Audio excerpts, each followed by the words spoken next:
tal como les decía, bueno, como les decían sus autoridades y también Anita, vamos a hablar ahora sobre un tema que a veces parece ser muy trillado, como es el de la adolescencia. Pero nunca es trillado ese tema cuando uno tiene un adolescente en la casa, ¿no? No es tan fácil. Entonces, vamos precisamente a trabajar esta temática y además esta temática en tiempos de pandemia. Creo que sí, ahora sí ya puedes compartir. ¿Me puedo? A ver, haz la prueba, por favor, querida Rosalba. Ahora sí, ¿sí? ¿Se ve? Sí, está cargando, claro que sí. ¿Sí? Bien, ¿ya está? ¿Pueden ver? Ahora sí. ¿Sí? Entonces Sí. puedo comenzar. Adelante. Bien, como les decía, ¿sí? ¿Sí, Anita? Sí, está muy bien. Bueno, entonces, les decía que el tema de familia, adolescencia y pandemia realmente es un tema que se une en este momento y que es fundamental poder reflexionar sobre esto, ¿no? Más que darles, digamos, conceptos, clichés sobre lo que son los adolescentes, sobre lo que es la familia, creo que el valor más importante en este momento que tenemos que rescatar es la posibilidad de dialogar. Bien. Entonces, en primer lugar, vamos a pensar en qué significa adolescencia. Adolescencia viene de adolecere, que quiere decir adolecer, que quiere decir pasar por un proceso doloroso, pasar por un proceso difícil, pasar por un proceso que supone crisis, y toda crisis supone cambio, supone una transformación, supone renunciar a muchas cosas para tomar otras, aprender a soltar para poder tomar lo nuevo, sin dejar de valorar esa raíz, lo antiguo, de lo que venimos, ¿no? Entonces la adolescencia no es una etapa sencilla, sino que supone realmente una crisis psicológica, psicoafectiva. Bien, una de las situaciones más difíciles para los adolescentes es dejar de ser niños. Y los adultos nos encargamos de decirles en unas situaciones, eres muy chico, no puedes hacer esto, todavía eres guagua, y en otras, ¿qué te pasa? Ya eres grande, ¿no? Ponte al nivel. Entonces, ellos siempre están en esta situación en la que tienen una patita en la infancia y otra en la juventud, pero en realidad están tambaleándose. Y con lo primero que se enfrentan es con esto que se llama el duelo del cuerpo infantil perdido. El duelo del cuerpo infantil perdido tiene que ver con todos los privilegios que uno tiene cuando es niño. Cuando hablamos de cuerpo, no estamos hablando del organismo, estamos hablando del yo, estamos hablando de este depósito de sensaciones, de sentimientos, de pensamientos, de amores, de odios, de pasiones, de complejos, de deseos, que es nuestro cuerpo. Entonces, no solo es el organismo, no solo es la química del organismo, sino toda este conjunto de aspectos que hacen a la psicología de un ser humano, ¿no? Que pasa por esta etapa. Entonces, el duelo del cuerpo infantil perdido supone confrontarse con estos cambios que de pronto se van dando, que también son hormonales, pero en realidad, más allá de ser hormonales, son como estas hormonas que aparecen, es decir, se exaltan, se exasperan por situaciones que vive el adolescente. ¿no? Y de qué manera él tiene que lidiar con esto y tiene que enfrentar estas situaciones que muchas veces son muy difíciles. Entonces, lo primero es, se va a suscitar un conflicto con su cuerpo. ¿Con qué cuerpo yo me puedo enfrentar a esta sociedad? ¿Cómo esta sociedad me va a aceptar? ¿Gorda, flaca? ¿Qué quiere decir estar flaca? ¿Qué quiere decir estar gorda? ¿Por qué ves tan incómodo este cuerpo? Fíjense que el cuerpo no es algo tan natural. El cuerpo tiene su extrañeza toda la vida. Toda la vida, ¿no les pasa a ustedes que se miran al espejo y dicen, ah, uy, me ha salido esta arruga, oh, pucha, realmente, no, yo no era así, o yo, ay, no me gusta mi cara, o no me gusta esto, o me gusta esto? O sea, el cuerpo es algo que que tiene, nos devuelve una imagen medio extraña. Para los adolescentes, totalmente, porque realmente es un cuerpo tan nuevo, tan diferente, y además tan invadido por sensaciones, por sentimientos. La sexualidad no tiene que ver con la genitalidad. La sexualidad tiene que ver con nuevos deseos, nuevas formas de hacer lazo con los otros. Tiene que ver con tanto.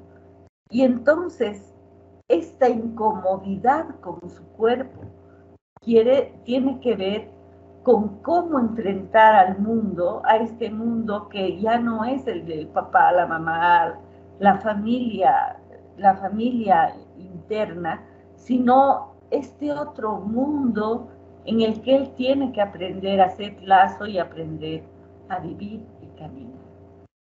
Entonces, en esta época se van dando pues una serie de síntomas muy importantes. Algunos de estos son la anorexia, que es llenarse de nada en realidad. Lo que pasa en la adolescencia es que se pone en juego lo pulsional, y lo pulsional supone un empuje que casi no tiene límite. Entonces, bueno, todos tenemos esto de lo funcional, pero hay dos fuerzas enormes, que es la pulsión de vida, que es la que nos enseña que no todo podemos, que no todo debemos, que no todo es bueno. Es decir, esta mortificación de no tenerlo todo es lo mejor, ¿no? Pero para el adolescente se pone en juego más la pulsión de muerte que es tánatos. Y la pulsión de muerte es sí, todo, todo, todo. Entonces la anorexia es no como nada. O realmente me meto la comida que sea. Tengo un empacho tras empacho y después vomito. La comida es un objeto que entra y sale, que lo representa. O la vigorexia, ¿no? Que ahora atraviesa tanto el cuerpo de los varones, ¿no? Los varones siempre se ven medio flacos, medio escuálidos y tienen que meterse cualquier cosa para ser musculosos, para tener, no sé, pues su abdomen así con cuadraditos. O sea, toda la cuestión imaginaria invade al adolescente. ¿Qué imagen soy yo para el otro? Y cómo con esa imagen yo puedo conquistar a los otros, ¿no? Esta crisis también se da con los padres. Y sobre todo en las mujeres. En las mujeres, yo creo que tanto en las mujeres como en los hombres, ¿no? Los hombres suelen ser más torpes, entran más en el campo del bullying, digamos, del bullying físico, agresivo. Las mujeres somos siempre más sutiles. Las mujeres sabemos cómo destruir sin haber movido un dedo. Las mujeres saben exactamente cómo hacer sentir mal al otro. Y entonces, entre las amigas surgen justamente, digamos, los pares y el tercero excluido. Siempre hay alguien que queda por fuera, en un momento o en otro momento. Las grandes crisis adolescentes, las grandes crisis de las adolescentes, sobre todo en la adolescencia temprana, que son 11, 12 años y demás, 13, pasa porque mis amigas se han salido sin mí al recreo. Porque esta que era mi mejor amiga ahora sale con esta otra y esta otra no le caigo. Entonces las dos están contra mí. O mi amiga le ha contado mis secretos a otra que ahora es su amiga. O yo ya no tengo ganas de estar con la fulanita o la menganita. Toda esta dinámica supone una crisis de aceptación o de rechazo que trae consigo consecuencias psicológicas que no son tan fáciles. Nos expresamos de la adolescencia diciendo, uy, es la edad del burro. Pero la verdad es que no es tan fácil para ellos pasar por esta época. Y no tiene que ver con la inteligencia para absolutamente nada. Un poco más grandes, ya digamos que 15, 16, los adolescentes y adelante, por supuesto, se enfrentan con el duelo de los padres perdidos.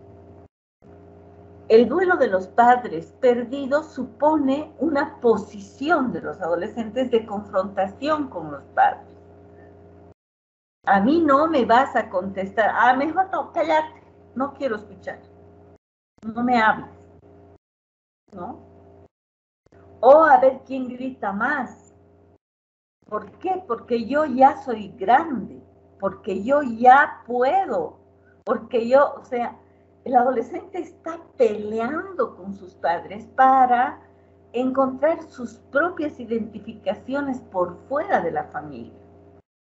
Entonces, ¿qué hace? ¿Qué pasa con la adolescencia? La adolescencia es una etapa que retrotrae la adolescencia de los padres, o sea, realmente los padres se ven como contra la pared, o sea, de pronto no entienden cómo su guaguita linda, tierna, amorosa se ha vuelto, pucha, esta chica que los grita o este chico que rebelde, y de pronto hay como una especie de confrontación y de no saber qué hacer.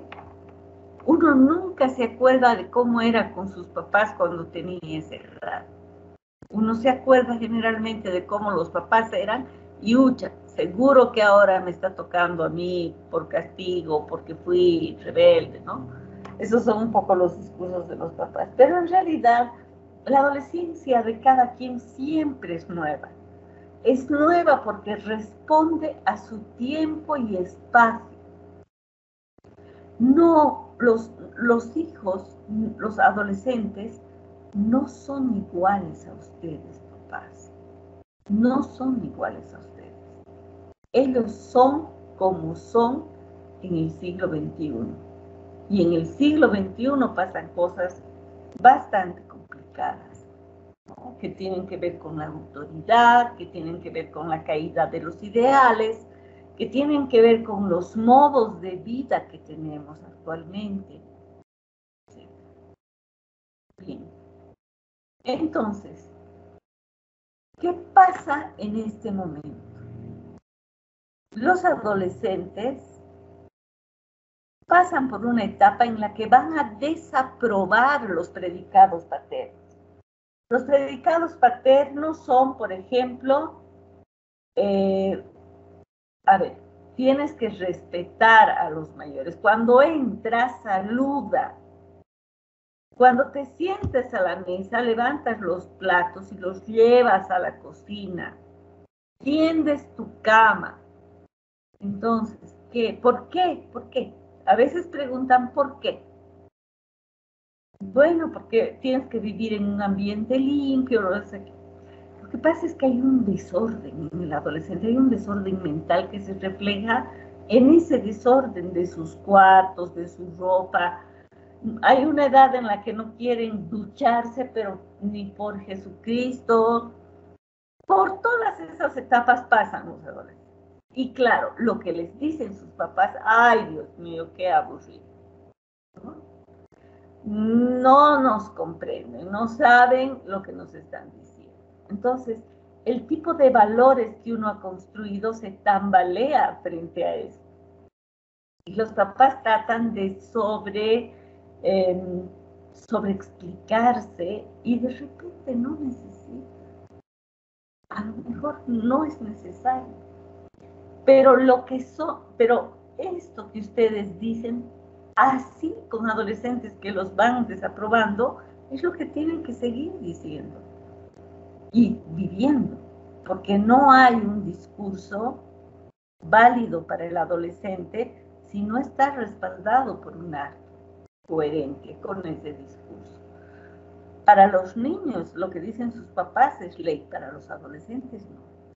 Si un papá le dice no puedes beber a un adolescente y se pega la gran farra, pierde autoridad. Entonces, hay una exigencia en la adolescencia también, hay un modo de sancionar a los padres sobre su comportamiento.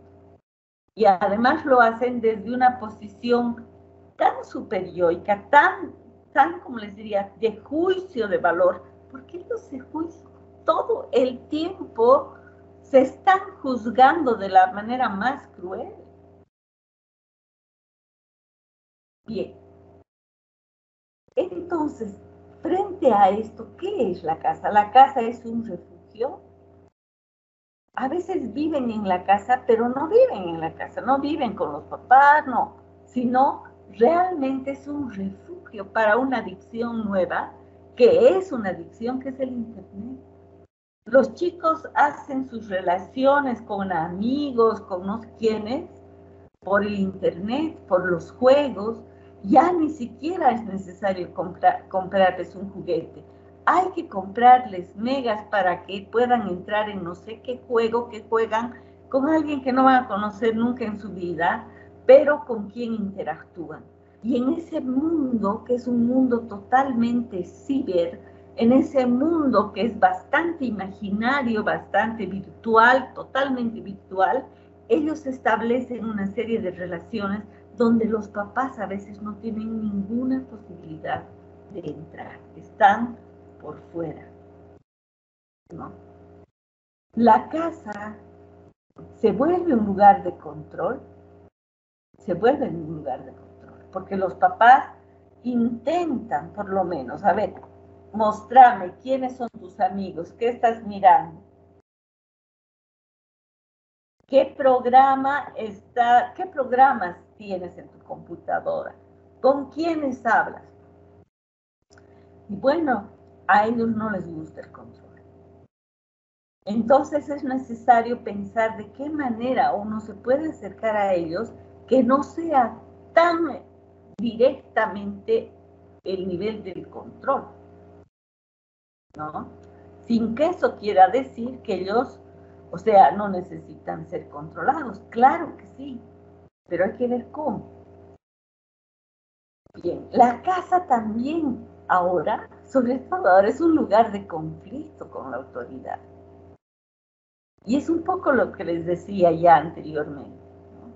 Ellos no quieren que se les diga nada. ¿Qué pasa con los adolescentes? Los adolescentes les van a decir, déjame hacer a mí por mi cuenta. Bueno, haz por tu cuenta. Yo sabré cómo voy a estudiar. Ok, entonces sabrás tú cómo vas a estudiar.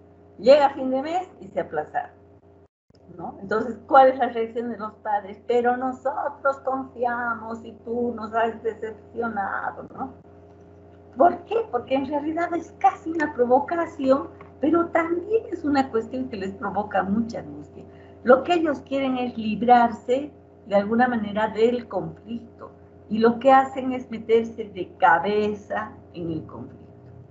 Entonces tiene que haber un seguimiento, pero al mismo tiempo es importante tomar en cuenta estos aspectos. La casa es un lugar de crisis con los amigos. O sea, los chicos que están encerrados ahora no toman contacto con los amigos. Es decir, pierden amigos, dejan de conectarse, o si no están mañana, tarde y noche con su amiguita mandándose mensajes, ¿qué estás haciendo? Ya estoy aburrida, y ya no tiene que ver ya es decir, con el estudio, con las tareas, tiene que ver con todo.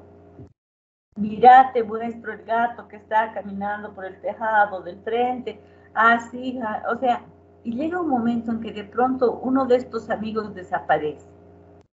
Entonces los adolescentes entran en una crisis total, porque lo que les está pasando es que en esta búsqueda de su espacio extra familia, extra casa, que es lo normal, lo que pasa en su adolescencia, no encuentran ya interlocutores válidos.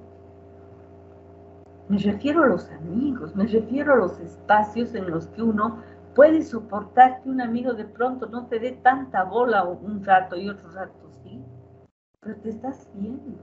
En cambio ahora se van creando verdaderas dependencias afectivas entre amigos y verdaderas crisis cuando uno o el otro desaparecen del ordenado. Entonces, también en la casa se van a dar las relaciones virtuales de pareja, además secretas. Porque un adolescente ya no le va a contar a su mamá, mami, te cuento que he conocido a un chico que es de no sé dónde y que ahora estamos enamorados y ahora me ha dicho cosas bonitas y yo le he contestado y no sé qué. O sea, en realidad las relaciones virtuales de pareja tienen muchos riesgos. Y además son inevitables. Cuando yo les digo riesgos no quiere decir, pucha, que nadie tenga relación. No van a poder evitar. Este es el siglo XXI. Pero tienen que poder, es decir, tiene que poder haber alguna posibilidad de diálogo, porque muchas veces quedan verdaderamente devastados los adolescentes por la experiencia virtual y además de todos los peligros que supone esto, ¿no? Entonces, aparece pues el tema de la educación y de la caída del deseo. Qué aburrido estar frente a una pantalla. Qué aburrido no poder verme con mis amigos. Qué aburrido tener que aprender cosas cuando en realidad no tengo ganas. No quiero aprender. Quiero dormir. No quiero aprender. No quiero despertar. O sea, no quiero despertar ¿de qué?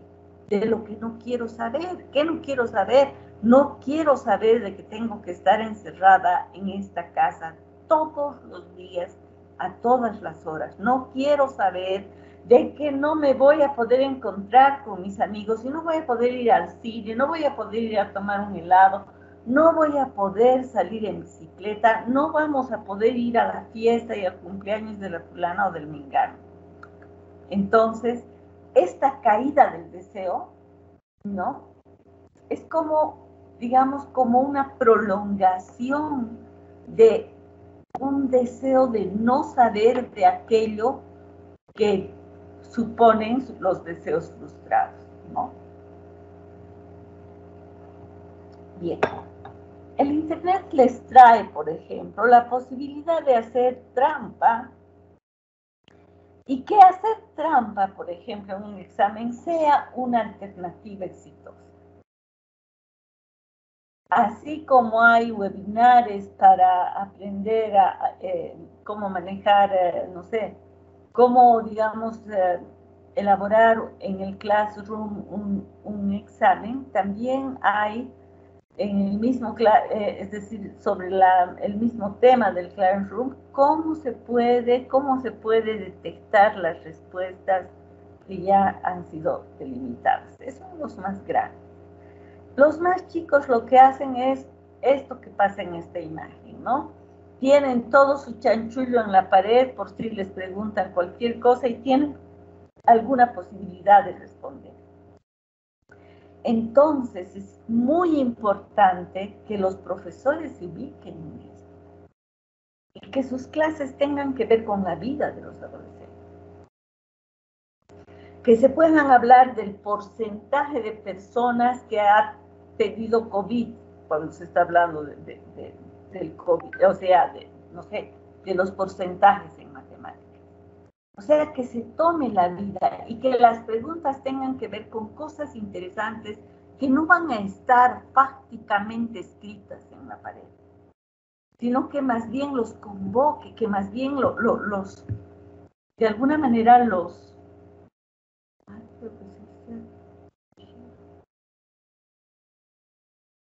Hola.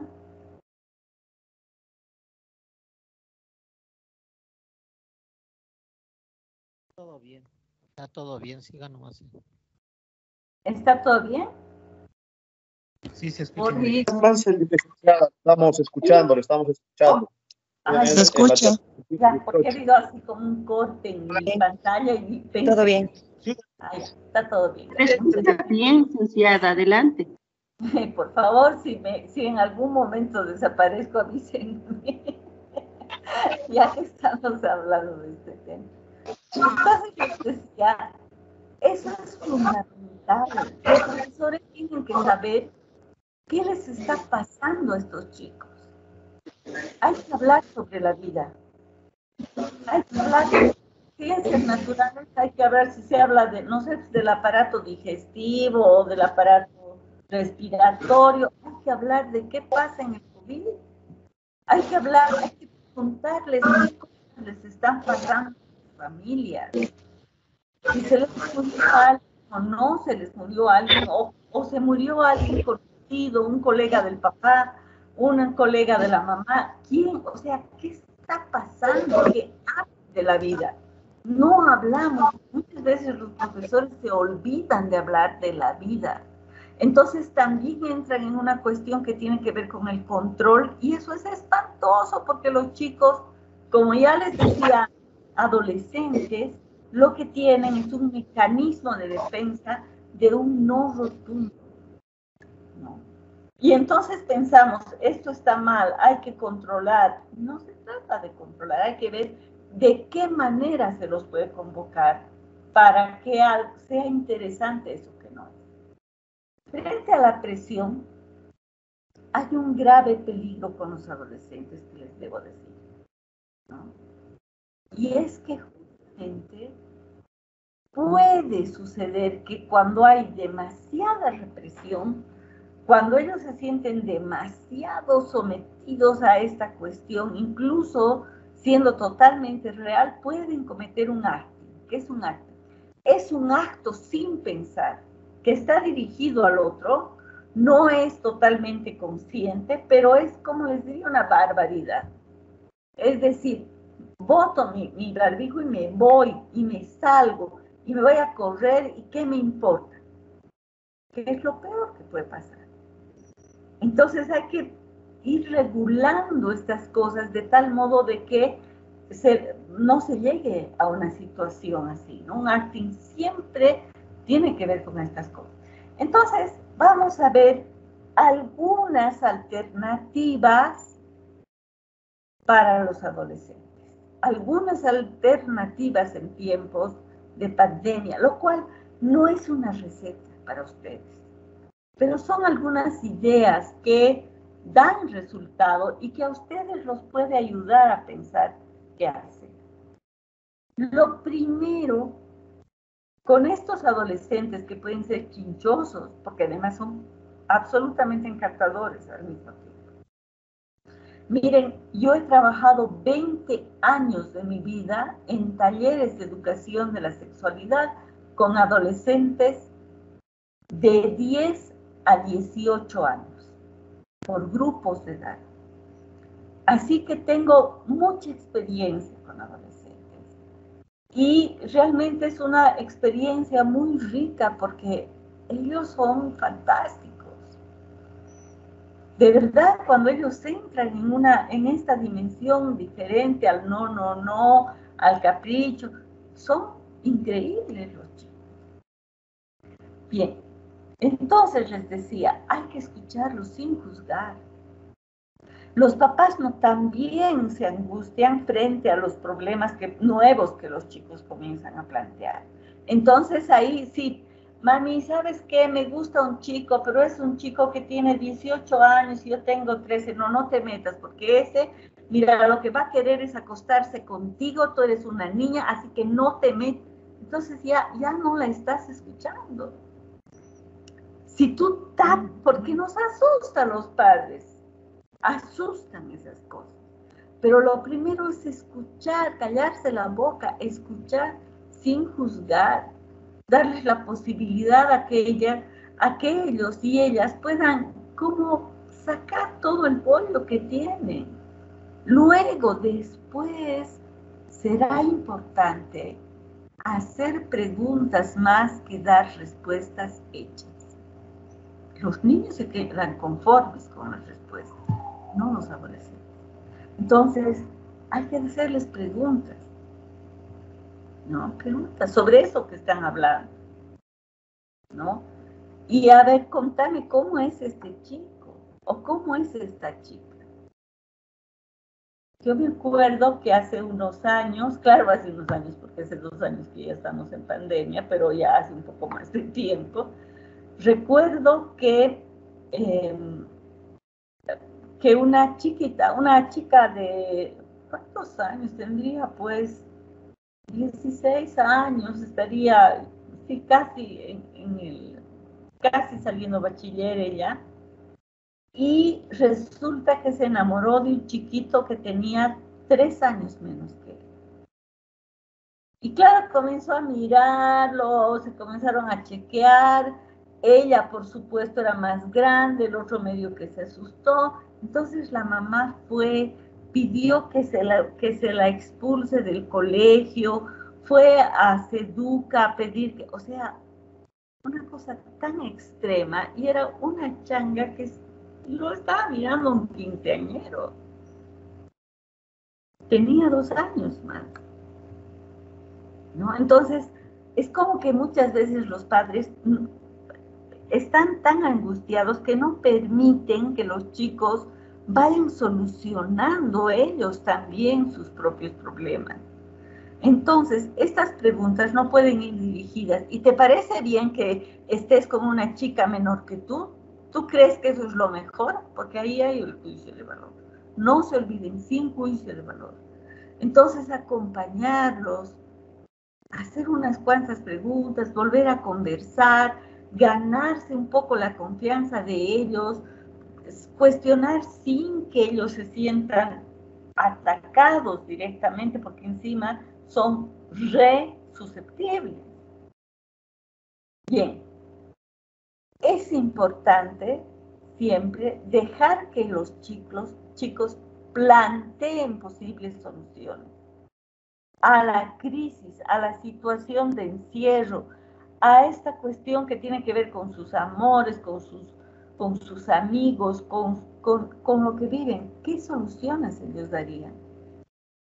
¿No? Y a veces son geniales, o sea, si se les da la posibilidad de que ellos tengan algún protagonismo, a lo mejor pueden proponer algo que convoque más bien a toda la familia.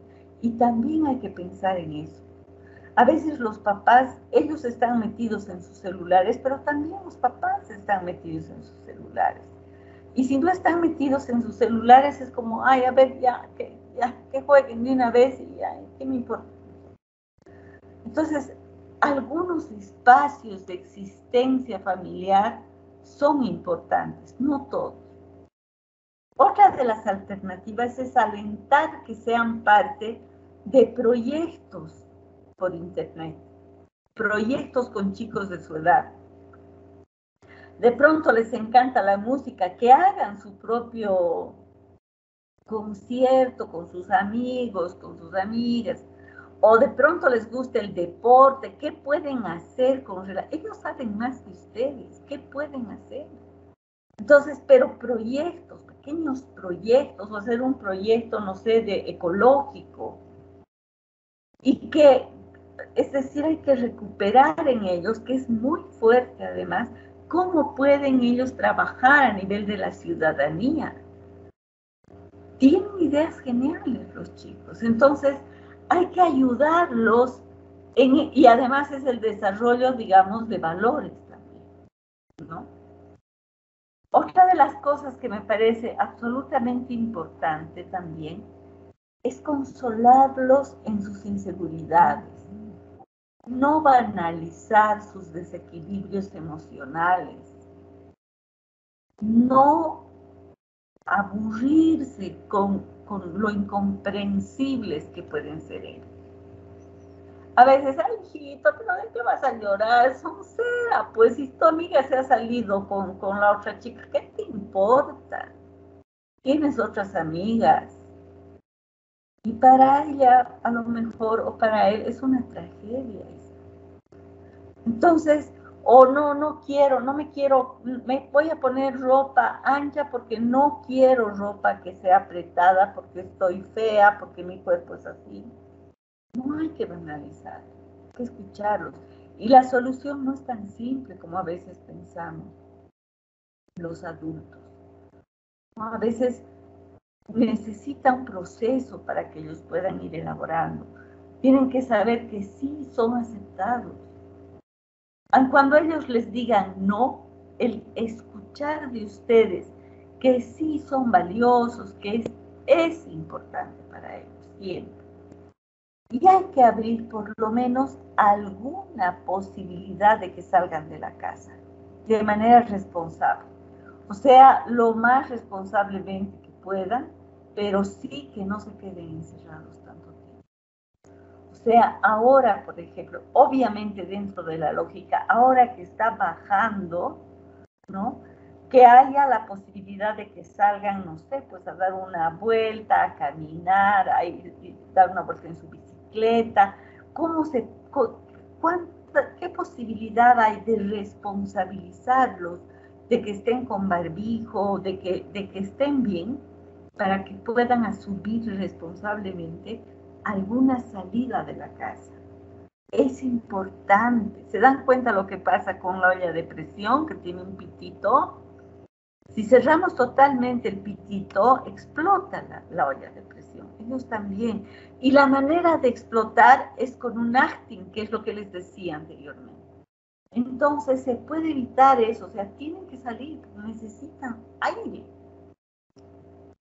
Con cuidado, tomando todas las medidas de seguridad, volviendo a hacer todo el ritual desde la entrada a su casa, limpiándose los zapatos con lavandina y sacarse la ropa, primero desinfectarla con alcohol, sacarse esa ropa, bañarse, lavarse las manos y la cara, llegar.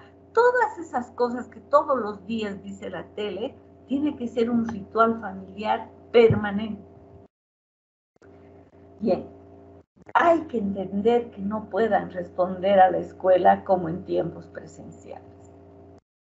Tienen que entender, papás, que los chicos no van a tener el mismo rendimiento y que no se les puede exigir lo mismo.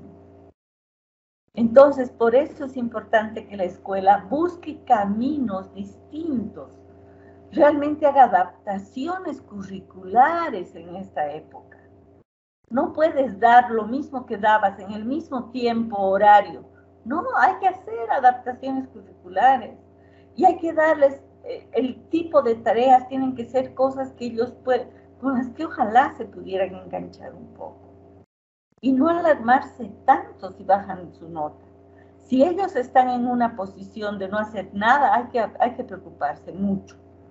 Pero si están haciendo algo, lo que pueden, y de todos modos no les va tan fantástico, ayudándolos a probar eso, ¿no? Y además apoyarlos en lo que se pueda, sin resolverle los problemas. No puedo hacer esto, ay, ya, le voy a decir a tu hermano que te lo haga. O pídele a tu papá, es ingeniero el que haga. No, ellos pueden, se sienten que no sirven para una cosa o la otra y que no pueden. Hay que ayudarles, darles de alguna manera el camino, darles algunos apoyos para que puedan hacer esto, ¿no? Entonces, van a salir, van a poder, que no entren en la negación, porque si yo digo, yo no puedo, y mi mamá me dice, yo te lo voy a hacer, con seguridad que no voy a poder, y entonces el beneficio secundario es que otro me lo haga. Pero además encima con la idea de que yo soy tan sonsa que no puedo. Y eso no es verdad. Y confiar. El adolescente es alguien generoso. Hay que confiar. Hay que confiar. Tienen que haber espacios de confianza. De pronto, ellos encuentran el camino de una manera tan maravillosa y tan original que nos sorprende. Bien. Muchas gracias por su atención. Muchas gracias, querida Rosalba, por toda esta información, realmente unos consejos muy útiles, unas recomendaciones. Vamos a comenzar entonces un poquito con la ronda de preguntas, ¿no? Para hacer este conversatorio más dinámico. Si algún papá tuviera alguna consulta, algo que le gustaría pues preguntar aquí, ahora sería el momento. Podemos usar la opción de levantar las manitos que tenemos en el Teams, ¿no? Para que así tampoco hablemos al mismo tiempo. Si es que hay algún papá que quiera hacer alguna consulta, aquí está, nos tenemos la primera manito de Céspedes Gaspar. Adelante. Salva y a los profesores y demás papás que están aquí presentes. Quería hacerle una consulta. Mis hijos estaban antes en otro colegio y siempre la psicóloga, cuando teníamos algunas conversaciones con ella, en alguna reunión nos decía que los papás no podemos ser los amigos de nuestros hijos, ¿no? Que nosotros debemos tener autoridad sobre ellos. Y yo siempre estaba en desacuerdo, porque yo, con mis papás siempre he tenido una relación de conversación constante de todo, en todo momento, ¿no? Y yo, con mis hijos siempre he tratado de hacer lo mismo y siempre les decía de que resolver los problemas siempre hablando, cualquier problema, cualquier situación que ellos tengan, siempre hablar con los papás. Y eso también, como usted nos indica, que hay que ser más comprensibles, porque yo tengo ahora 2 hijos adolescentes todavía, ¿no? Me parecía eso de que, como usted indica, de que nosotros los papás debemos ser más comprensibles y que en esta situación que vivimos, sobre todo con la pandemia, es tan diferente la vida para ellos, ¿no? Entonces, lo que usted nos indica me parece que es muy bueno, porque a ellos les afecta tanto esta situación que hemos vivido, sobre todo el año pasado en encierro, y que tanto a papás como a hijos nos ha afectado bastante, ¿no? Entonces, esa era mi consulta, señora Rosalba. Bueno, me parece sumamente interesante y si bien estoy muy de acuerdo con usted, también estoy de acuerdo con la psicóloga, pero le voy a decir por qué. Lo que pasa es que a veces los psicólogos no nos expresamos o no nos expresamos de una manera muy clara o no somos escuchados de una manera muy clara, porque ustedes saben que uno siempre escucha cosas de un modo diferente, ¿no? Es verdad, o sea, esta cuestión de la relación, de la amistad, debe haber, pero debe haber autoridad, no autoritarismo. Cuando hay autoritarismo es porque hemos perdido la batalla. Un padre autoritario que necesita gritar, pegar, amenazar, es porque está perdiendo la autoridad. La autoridad tiene que ver con el hecho de que un chico, cuando tú le dices basta, sea, basta. No necesitas gritar 20 veces, basta. Ni amenazarlo, ¿no? Y esto de no ser, esta cuestión de no ser amigos, no tiene que ver con no ser comprensivos. Por supuesto, como les acabo de decir, es absolutamente necesario comprender, pero siempre sin perder autoridad. A lo que se ha debido referir la psicóloga con seguridad es a no ser cuates de sus hijos. O sea, ustedes no pueden estar al nivel de su hijo. Ustedes son padres. No pueden ser sus cuates, sus amiguitos. A un amiguito uno lo empujonea, le dice, no sé, cualquier barbaridad, porque son pares. Ustedes no pueden estar al mismo nivel, no pueden nunca perder el lugar de padres. Los papás son autoridad para los hijos. Los papás son personas que merecen un nivel de respeto. Dentro de la relación de confianza no puede no haber una relación de respeto. Ser amigo no quiere decir perder el lugar de padre y de madre. O sea, son lugares generacionales. Hoy día están sorprendentes la jefa. Sí. Creo que ha desayunado. Disculpen, por favor, se les rogaría siempre silenciar sus micrófonos, ¿no? Para que podamos escuchar con atención las palabras de Rosalba. Puedes continuar adelante, Rosalvita. Gracias, Anita. O sea, es eso. O sea, se refiere a eso. O sea, no está tan mal. En realidad tiene razón. Nunca pierdan el lugar de padres. Yo me acuerdo que había una señora que a sus hijos les decía, pero ¿por qué no arreglas tu cuarto, hijo de tal? ¿No? Y era su mamá. Entonces los chicos, no sé qué. O sea, cuando eres el cuate de tu hijo, cuando estás al mismo nivel, todo es permitido. Fíjense que entre hermanos se agarran de las mechas muchas veces, ¿no? No es lo mejor, pero pasan cosas. Entre hermanos, los hermanos son catalizadores de los afectos. Y aprendes a relacionarte con el mundo gracias a los hermanos. O sea, los hijos únicos siempre la pasan diferente. Porque viven en un mundo de adultos y no tienen padres, pues, de sus mismas, de padres que son hermanos más o menos de la misma edad. Pero cuando un papá se comienza a pelear con su hijo por no sé qué cosa, es fatal. Cuando un hijo no te respeta para nada, es fatal. O sea, no pierdan autoridad. Ser amigo no quiere decir no perder autoridad. Eso es fundamental. Es fundamental. ¿Qué pasa, por ejemplo?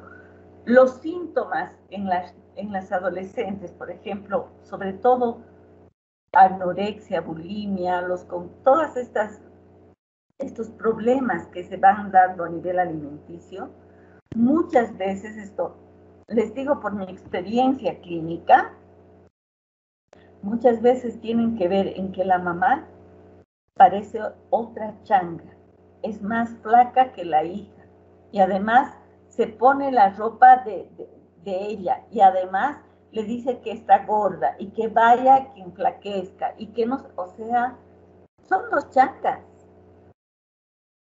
Entonces, la mamá tiene que tener su lugar de mamá.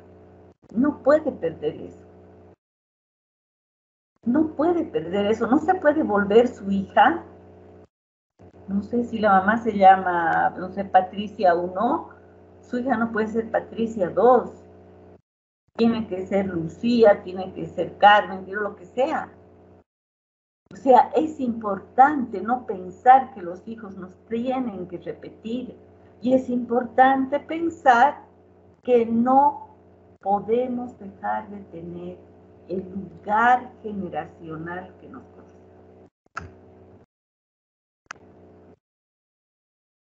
Muchas gracias. Continuamos con la siguiente consulta. A ver, es de Magariños, Barreneca. Barrenechea, perdón.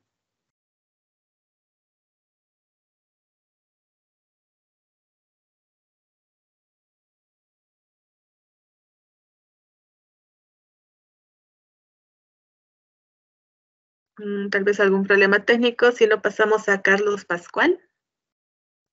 Ay. Aló, buenas noches, perdón. Ahí está, adelante. De Magariños. Adelante. Buenas noches. Tengo una consulta, bueno, dos consultas en sí. La primera es, ¿cómo puedo trabajar con mi hijo cuando empieza con un estado de rebeldía, por decir, la insistencia ante los videojuegos o la televisión, incluso tratando de cortarlo esto? Hay un tema como de confrontación de el hecho de que me ganan o no me ganan. Y ahí decía la psicóloga que nosotros no podemos ser autoritarios, pero en cierto modo nosotros hemos, bueno, en mi caso, ¿no? En la casa hemos recibido más o menos esa escuela de la imposición de las leyes, pero ahora parece que... Perdón, se ha cerrado el micrófono. No funciona. Estamos viviendo otra situación con esto de la pandemia. Muchas veces los papás no podemos estar en la casa al 100%, nos tenemos que dividir casa, trabajo, ser también parte, profesores en este sentido del apoyo. Tenemos que abordar más temas de los que en su momento se podían abordar. Ese es un punto. Y el otro es cuando el adolescente busca esta confrontación con el papá o con la mamá directamente, en este caso,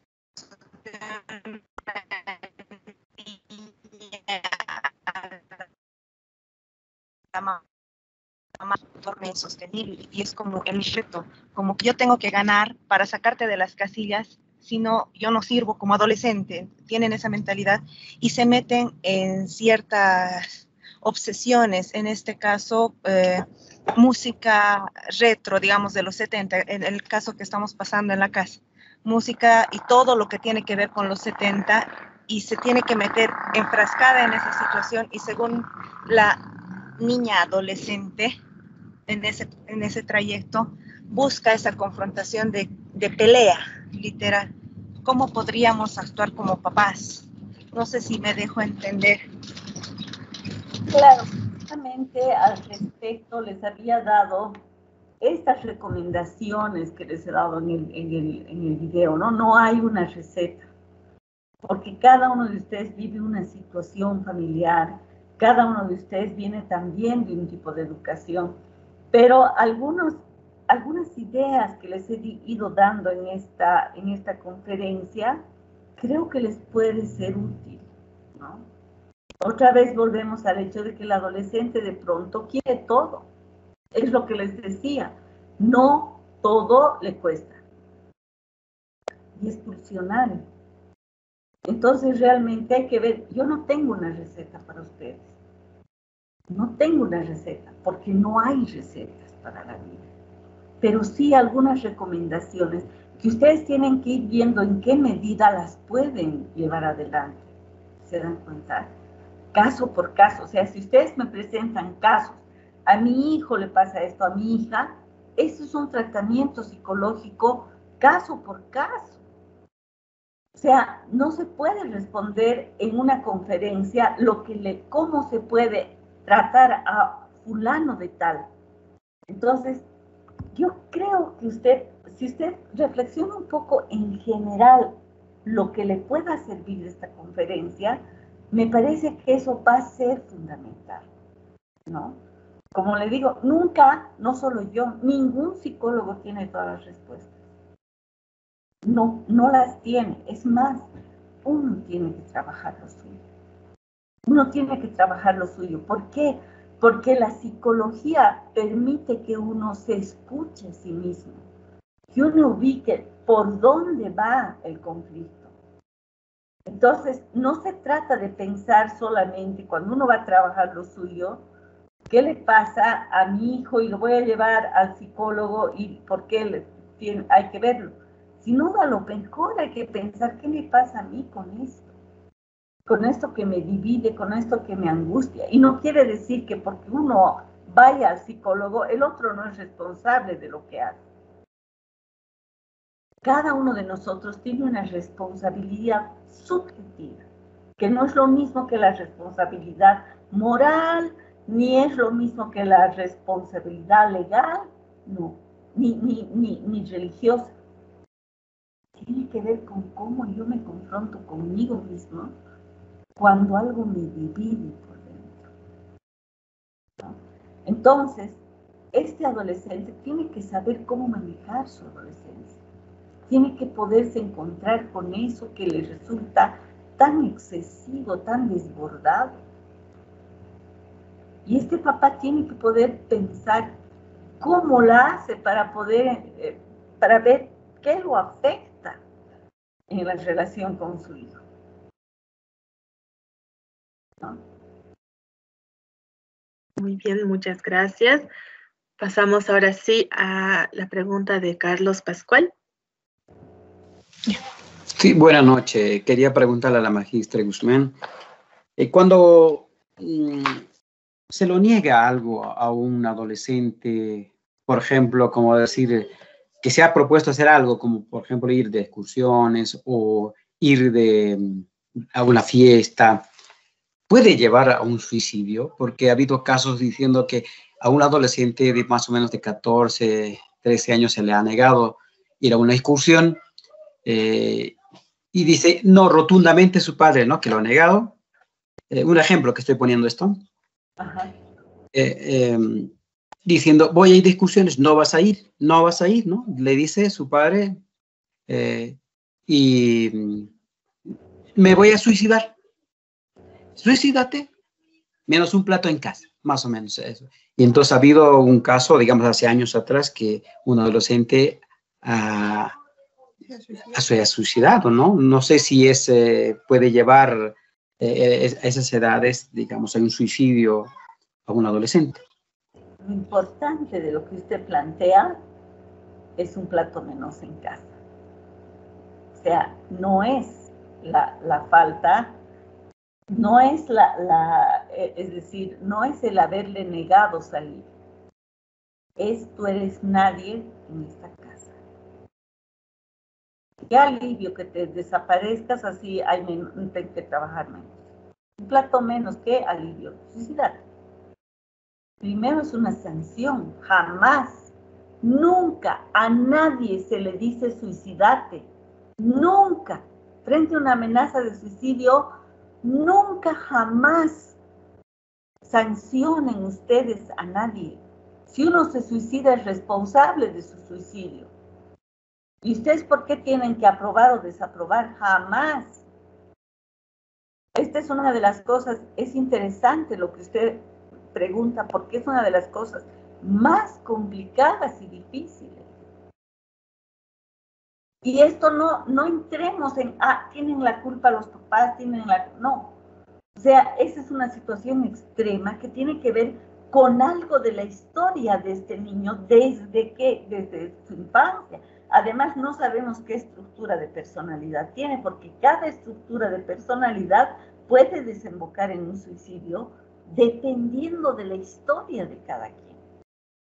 ¿Se dan cuenta? Dependiendo de la historia. Pero que un papá le diga, no puedes hacer eso, y la consecuencia sea un suicidio, no. Eso es imposible, eso no puede pasar. O sea, un acto suicida es algo que va más allá del acting inclusive. Puede ser un acto. Pero en el acting, el adolescente, el niño, la persona, busca la mirada del otro, busca llamar la mirada del otro. En cambio, el suicidio es un acto sin otro. Es un poner fin a algo que ya no sirve, nada más. Entonces, ¿cómo se puede prevenir en la crianza? Desde que un niño nace, desde la manera en la que uno lo trata. asumir qué sientes por tu hijo, porque no quiere decir que todos los niños que nacen son amados, mentira. Todos son deseados, mentira. Hay montones, pero montones, yo casi diría una gran mayoría de mujeres que se ven embarazadas y dicen, pucha, qué macana, ¿y ahora qué hago?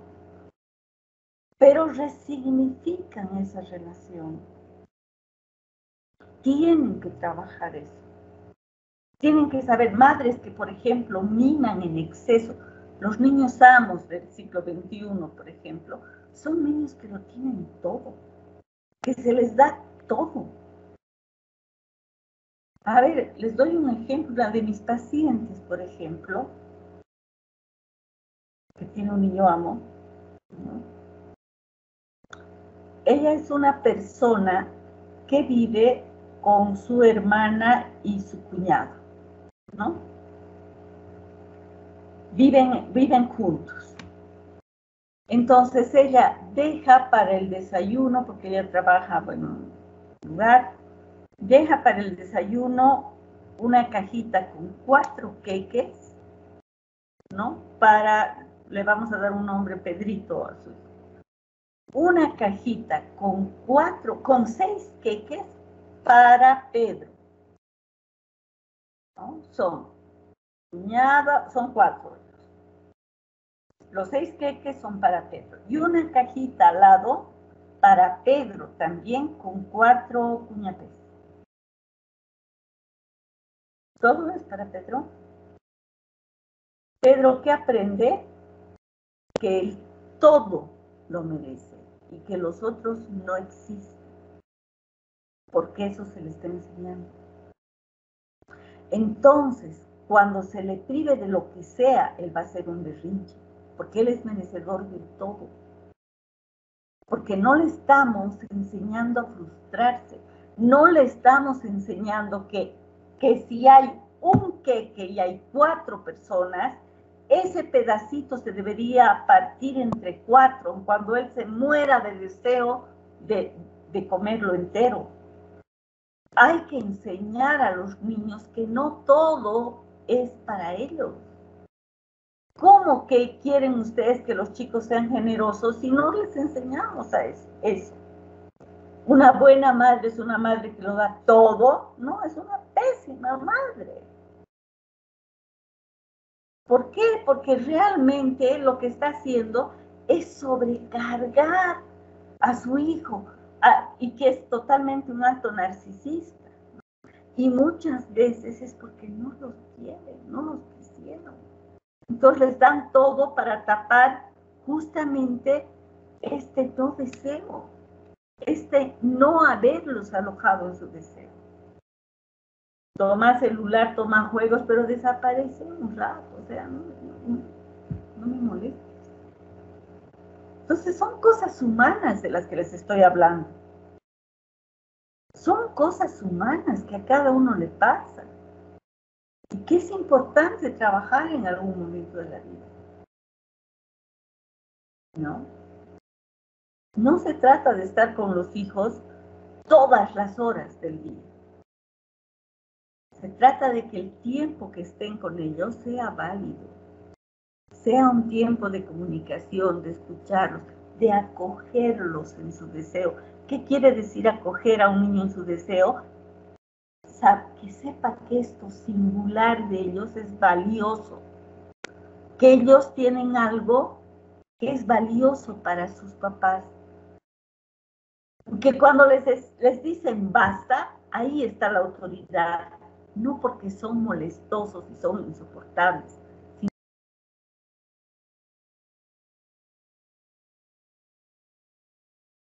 Rosalita, perdón, tu micrófono está deshabilitado. Qué pena, ya. Bueno, les decía, ¿qué será, no? Porque no he tocado nada, pero bueno, va un poco en ese sentido, les decía, en que un punto de basta pone en punto de basta a toda la familia, no solo al niño. O sea, de verdad, en una familia tenemos que pensar por dónde andamos. Si la pelea es tu hijo no hace sus tareas, tu hijo no es el tuyo. No es nuestro hijo, porque si tú dices nuestro hijo no hace sus tareas, es el problema de los dos también. Pero tu hijo es por tu culpa. Y yo, nada que ver. ¿No? O cuando le va bien, mi hijo no es el nuestro. Entonces son cosas que hay que pensarlas y hay que trabajarlas. Miren cuántas cosas son importantes. No hay el padre perfecto y la madre perfecta. No existen, porque somos seres humanos. Venimos de historias previas. Pero siempre es posible hacer un clic en este sentido. Y no importa si uno no ha querido tener ese hijo, importa si ahora lo quiere tener. Muchas gracias. Buenas noches. Gracias. Sí. Hola, buenas noches. Buenas noches. Hola. Hola. Sí, estamos escuchando. ¿Se escucha a mí? Sí, se escucha. ¿Cómo está, señor Magister? Me parece interesante su charla, bien fundamentada. Y para esta época al menos usted lo explica bien. Yo quisiera que me saque de dudas que están pasando muchos niños, especialmente con este problema de la anorexia. Sí, y quisiera que nos dé una charla cómo ayudar a esas personas que tienen estos problemas.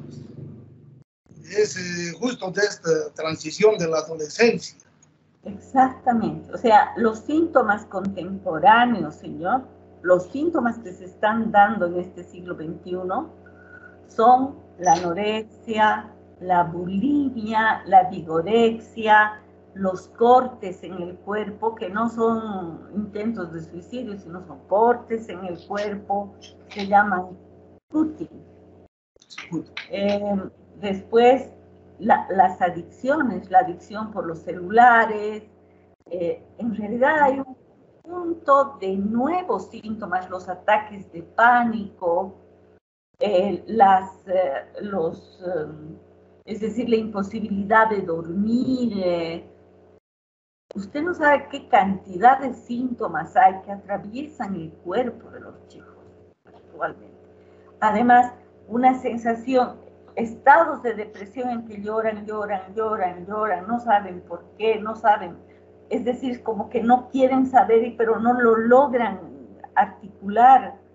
Encima viene, digamos, un tipo de recetarios que hay en muchas, inclusive en muchas psicoterapias, ¿no? Que son re peligrosas, o sea, tienes que hacer esto, tienes que tomar lo otro, o sea, no se puede llenar a un niño de recetas en un mundo donde se le da todo, ya.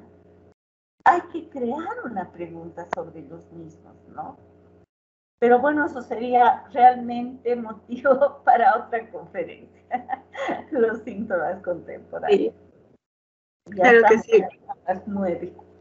Muchas gracias, querida Rosalba. Muchas gracias también, estimados papás, por su participación en este conversatorio, realmente con temas que nos interesan mucho y sabemos, ¿no?, que hay mucho más que consultar, pero pues sí, ya son las 9 y bueno, en otra oportunidad continuaremos abordando este tipo de temas. Esperemos que siempre vayamos mejorando, ¿no? Siempre adelante. Y bueno, cualquier consulta, pues estamos también para ustedes. No se olviden que el formulario ya está ahí en el chat para que puedan descargarlo y llenarlo ya en familia, ¿no? Tomando en cuenta todo lo que la querida Rosalba ha explicado. Por favor, muchísimas gracias por tu disertación, por todos los consejos que has dado. Te agradecemos. Gracias a ustedes, Anita. Buenas noches.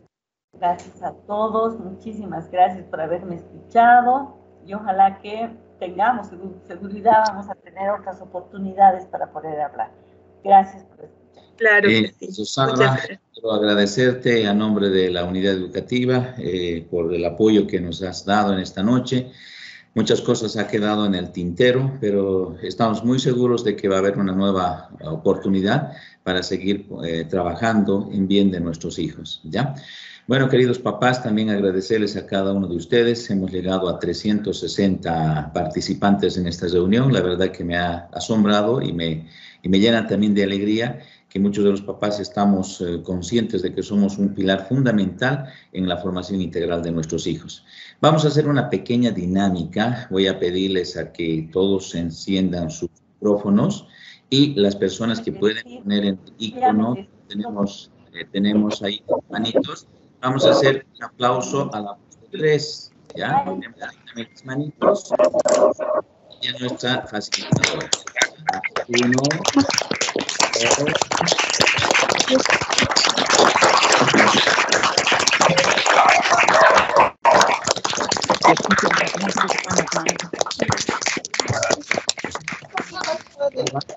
Creo que a lo largo de toda esta noche ha estado en varios momentos donde no sabía que estabas hablando sola. Yo creo que ahí muchos papás que sí se han nutrido de esa experiencia que tú tienes. Agradecerles, queridos papás, y como decía la profesora Anita, ya está en el chat, está colgado ya el formulario, tienen plazo para llenarlo ya viernes mediodía. Vuelvo a recalcar, es bueno de que compartan todo esto con su esposo o su esposa, de tal manera que lo llenen el formulario y lo puedan enviar, ¿ya? Yo voy a estar todavía en línea unos cuantos minutos para aquella persona que tal vez tenga dificultad en descargar el formulario, me puede avisar para que le pueda enviar a su personal, ¿ya? Que tengan muy buenas noches y gracias por su participación. Señor director, no hay formulario en el chat. No podemos entrar al chat. A ver, voy a mostrarles, voy a compartir mi pantalla y les voy a mostrar cómo tienen que entrar al chat. ¿Ya? Por favor. Miren, aquí estamos en el conversatorio, estamos justamente en el conversatorio. En la parte de aquí arriba tenemos unos iconos, 3 iconos. Esta es que están todos los participantes, ya están 338. Al ladito dice mostrar conversación, ese es el chat. Ustedes hacen clic en el chat, ya lo tienen directamente el formulario. Tenemos ahí un formulario que ustedes pueden agarrar, hacer clic derecho y pueden copiar el vínculo para guardarlo, almacenarlo, y de esta manera mañana pueden llenarlo o el rato que ustedes deseen. ¿Ya? Vuelvo a recalcar, está en este icono que dice conversación, hacen clic y se les va a desplazar lo que es el formulario. ¿Ya? Ahora también ya he descargado la asistencia, entonces también vamos a hacer el con la asistencia. Director, buenas noches. No está activado la opción del chat. Entiendo que es porque los perfiles son de estudiantes. Por favor, si se puede tomar en cuenta. Hagamos lo siguiente, entonces, cosas prácticas. Miren, me voy a colgar directamente en los distintos grupos de WhatsApp de todos los cursos de secundaria. Entonces, ustedes van a ingresar al formulario. En el formulario les va a pedir la cuenta institucional de su hijo. Si ustedes tienen 2 hijos en el nivel secundario, tienen que entrar con las 2 cuentas. Uno, por ejemplo, Rosita García. Entonces, a través de esa cuenta tienen que entrar para que les pueda aceptar el formulario. Si el otro se llama Gastón García, entonces con la cuenta de Gastón. Vuelvo a recalcarles, para el formulario es con la cuenta institucional de sus hijos. Ahora, al entrar al formulario,